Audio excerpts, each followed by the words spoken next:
मूकं करोति वाचालं पङ्गुं लङ्घयते गिरिं यत्कृपातमहं वन्दे परमानन्दमाधवम्।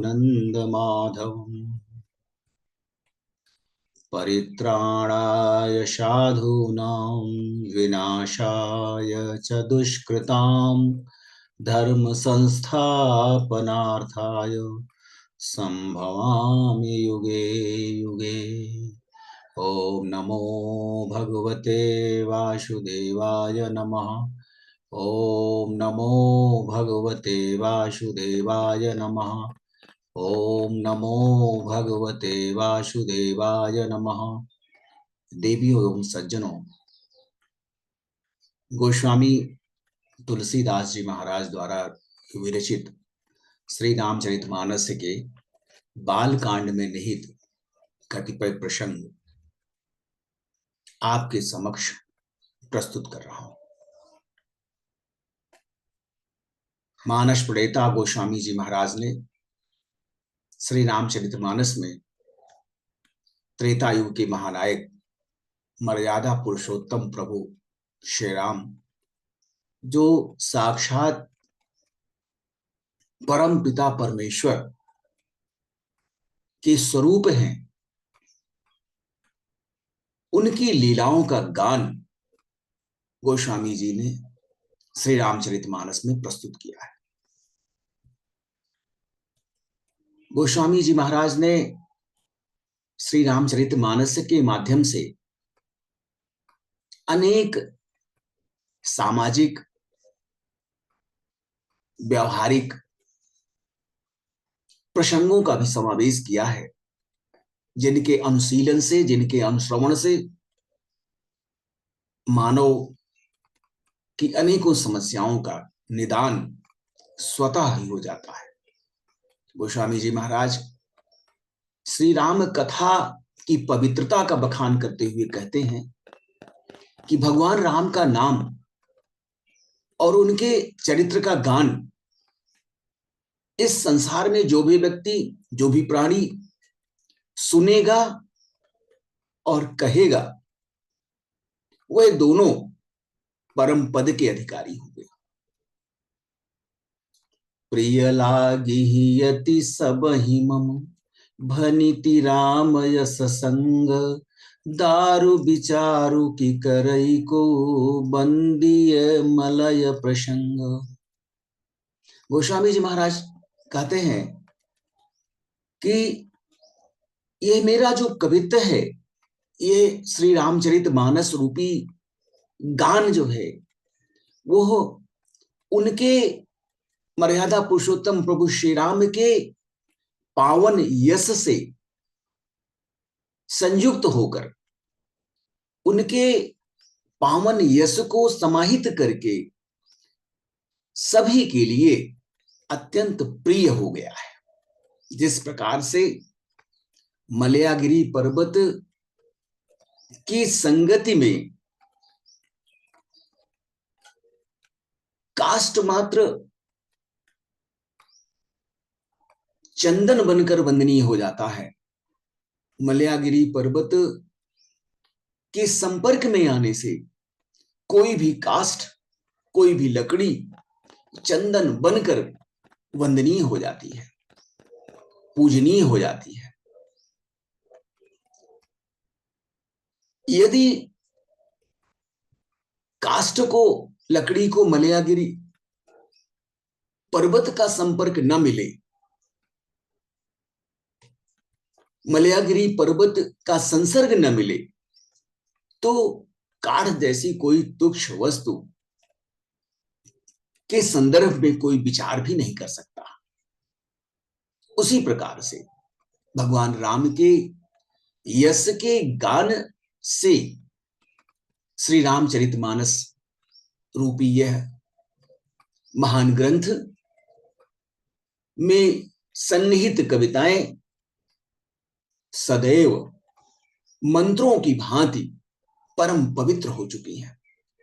श्याम सुरभिपय विसधयति गुणद करहि सब पान गिरा ग्राम्य सिय राम जस, गावहि सुनहि सुजान। गाय, जो श्यामा गाय होती है, उसका रंग काला होने पर भी उसका दूध अत्यंत उज्जवल एवं अनेक गुणों से युक्त होता है। ऐसा मानकर सभी लोग उस श्यामा गाय के दुग्ध का पान करते हैं। इसी प्रकार से अवधी भाषा में, जन जन की भाषा में, गवई भाषा में भी होने पर श्री सीताराम जी के यश को बुद्धिमान लोग बड़े स्नेह से, बड़ी लगन से गाते और सुनते हैं। मणिमाणिक मुक्ता छवि जैसी, अहिगिरि गज सिर सोहन तैसी। नृप किरीट तरुणी तनु पाई, लहई सकल शोभा अधिकाई। मणि, माणिक्य और मोती जैसी सुंदर छवि है, वह सर्प, पर्वत और हाथी के मस्तक पर वैसी शोभा नहीं पाती है। मणि सांप के मस्तक पर, माणिक्य पर्वतों में और मोती हाथी के मस्तक पर सुशोभित नहीं होते।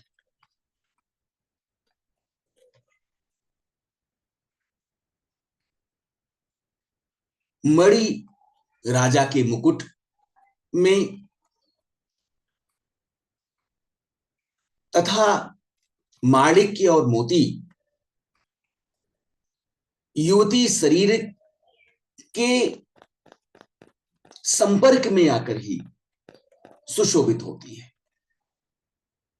अर्थात मणि, माणिक्य और मोती ये अपने उत्पत्ति स्थल पर सौंदर्य को नहीं प्राप्त होती हैं। इनकी सुंदरता, इनकी कला, इनके उद्भव स्थल पर मणि सर्प की मस्तक पर विद्यमान होती है, माणिक्य पर्वत पर विद्यमान होता है और मोती हाथी के मस्तक पर विद्यमान होती है।